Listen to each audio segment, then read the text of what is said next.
Hello and welcome to my video of a misspent youth. I open combination locks everywhere I find them. This one is a fence panel chained to some barbed wire. Now I open this in a peculiar way. It's like using pressure. I can't explain it. If you watch you'll see. You see that movement in my hand there? I'm not actually doing anything, I'm squeezing hard. Yeah, I know, but that's how it works on that sort of lock. And I just pull it and it comes apart.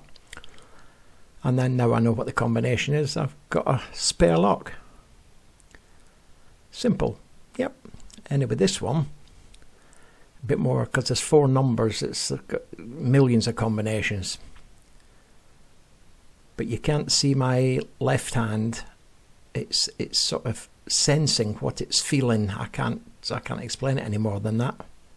It's a weird sensation anyway. I don't like doing it, but I don't pinch this padlock because the padlock's fastened, we're welded to a chain on the gate. Here we go. Clunk, and that's it. Yeah, I'll fasten it back up now. See, I'm not a total hooligan. Just a partial hooligan. The next one I've sort of found, oh, you'll see my camera bag hanging up there, so I'll have to get sort of my gear off and use my energy to get into these places.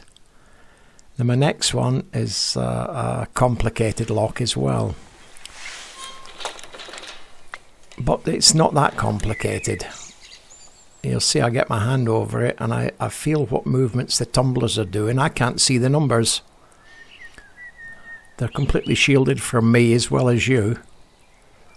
I've not done that deliberately, it's just how it works. I have to move them and I can feel it in my left hand what's happening. And then sometimes it comes undone. In fact, most of the time it comes undone.